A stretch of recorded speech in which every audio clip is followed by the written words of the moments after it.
ওযু করার সময় কি কি দোয়া পড়া দরকার? খুব দরকারি এবং সুন্দর একটি প্রশ্ন। ওযু করার সময় আমরা কোন কোন দোয়া পড়ব? ওযুর শুরুতে দোয়া আছে, শেষে দোয়া আছে। দোয়া মানে জিকির। নবী করিম সাল্লাল্লাহু আলাইহি সাল্লাম থেকে তিরমিজি বর্ণিত হাদিসে আমরা জানতে পারি, তিনি ইরশাদ করেছেন, লা ওযু লিমান লাম ইউসাম্মিল্লাহ। যে ব্যক্তি বিসমিল্লাহ বলল না, তার ওযু পূর্ণাঙ্গ হবে না। ওযু হবে কিন্তু ওযু কি হবে না? পূর্ণাঙ্গ হবে না। ওযুতে অপূর্ণতা থাকবে। এজন্য ওযুর শুরুতে বলতে হবে বিসমিল্লাহ। কি বলতে হবে? বিসমিল্লাহ বলে এরপরে ওযু শুরু করতে হবে। আমাদের অনেকেই আছি, আমরা ওই যে মোবাইলের ব্যস্ততা, নানা ব্যস্ততার কারণে আমরা এসে ট্যাপটা ছেড়ে দিয়ে হুট করে হাত ঢুকে দিয়ে আমরা ওযু শুরু করে দিই। বিসমিল্লাহ বলার আর খোঁজ খবর। অনেক ইমামদের মতে বিসমিল্লাহ না বললে ওযুই হবে না। যদিও এটা মুফতাবিহি বা ফতোয়া নাই কথার উপরে, এ কথা চাইতে ওযু হয়ে যাবে এটাই সঠিক, কিন্তু ওযু যদি বিসমিল্লাহ বলা ছাড়া করেন, মানটা একটু কম হবে, তরকারি লবণের কমের মতো, এটার কোয়ালিটি একটু কম হবে, কোন রকম হলো আর কি। তো কোন রকম হলে তো হবে না। নবী করিম সাল্লাল্লাহু আলাইহি সাল্লাম বলেছেন, ওযুর ক্ষেত্রে সব সময় আসবিগুল ওযু, তোমরা ওযুকে পূর্ণাঙ্গ রূপে করো। আই আকমিলুল ওযু। ওযু কখনো যেন তেন করতে হয় না, ভালোভাবে করতে হয়। এই যে শীতের মৌসুম আসছে, এখন দেখবেন যে ওযুতে কত তাড়াহুড়া মানুষ করতে পারে।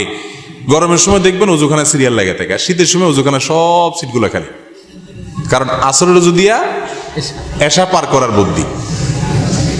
অথচ এরকম চাপাচাপি করে ওযু ধরে রাখা ঠিক না, স্বাস্থ্যের জন্য ক্ষতিকর, আমলের জন্য ক্ষতিকর।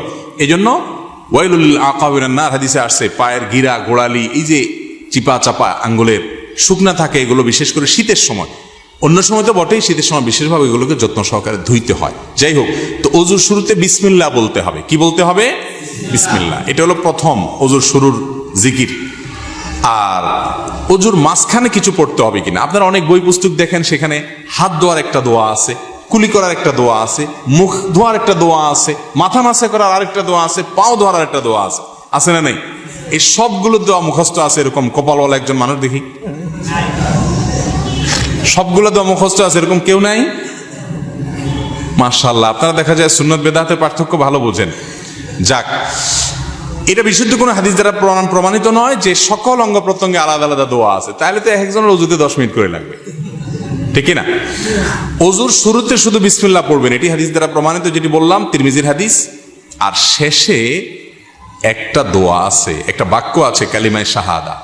সহিহ মুসলিমের হাদিসে আসছে, নবী করিম সাল্লাল্লাহু আলাইহি সাল্লাম বলেছেন, কেউ যদি ওযু সুন্দরভাবে করে, ভালো করে কুলি করে, ডলে ডলে ওযু করে, এরপরে শেষে যদি এই বাক্যটা পড়ে, তাহলে জান্নাতের 8টা দরজার সবগুলো একসাথে খুলে যায় এবং সে যে কোনোটা দিয়ে প্রবেশ করতে পারে।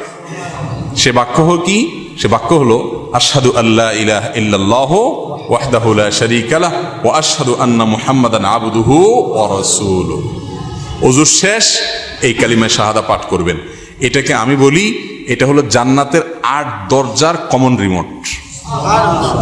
এক রিমোটে 8 দরজা খুলে যায়, এরকম একটা আমল। কিন্তু শুধু দোয়া পড়লে হবে না, ওযুটা সুন্দর করে করতে হবে, শীতের ভয় করা যাবে না, ডলে ডলে ধুইতে হবে, পানি অপচয় করা যাবে না, শুরুতে বিসমিল্লাহ বলতে হবে, মেসওয়াক করতে হবে। মেসওয়াক ছাড়া ওযু কখনো পূর্ণাঙ্গ হয় না।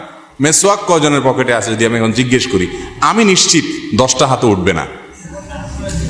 আমি কি ভুল বলছি? বেশিরভাগ অংশ আমরা মেসওয়াক করি না। মেসওয়াক একটা ডাল রাখবেন পকেটে। আমি চেষ্টা করি আমার পরিবারের সকল সদস্যদেরকে মেসওয়াকে অভ্যস্ত করতে। মেসওয়াকের মাধ্যমে ঈমান তাজা হয়, ঈমান তাজা হয়, এর সাথে ব্রেইনের নার্ভের সম্পর্ক, ঈমান তাজা হয়। মেসওয়াক করবেন। তো এই জন্য পূর্ণাঙ্গ ওযু করবেন, শুরুতে বিসমিল্লাহ আর শেষে আশহাদু আল্লা ইলাহা ইল্লাল্লাহু ওয়াহদাহু লা শারীকা লাহু ওয়া আশহাদু আন্না মুহাম্মাদান আবদুহু ওয়া রাসূলুহু। এই দুটি দোয়া শুরু এবং শেষে আছে। এই শেষেরটা মুসলিমে বর্ণিত আছে। তিরমিজিতে আরেকটি দোয়া আছে, আল্লাহুম্মা জাআলনি মিনাত তাওয়াবিন ওয়া জাআলনি মিনাল মুতাতাহহিরিন। আল্লাহ আমাকে তওবাকারীদের শামিল করেন, পবিত্রতা অর্জনকারীদের শামিল করেন। কারণ আল্লাহ তাআলা কোরআনে বলছেন, ইন্নাল্লাহা ইউহিব্বুত তাওয়াবিন ওয়া ইউহিব্বুল মুতাতাহহিরিন। আল্লাহ তওবাকারী এবং পবিত্রকারীদের পছন্দ করেন। তাহলে ওযুর শুরুতে বিসমিল্লাহ, শেষে কালিমায়ে শাহাদা, এবং তারপরে যদি আরো অতিরিক্ত পড়তে চান, সুযোগ থাকে, আরেকটা হাদিস আছে, সেটাও পড়া ভালো, আল্লাহুম্মা জাআলনি মিনাত তাওয়াবিন ওয়া জাআলনি মিনাল মুতাতাহহিরিন।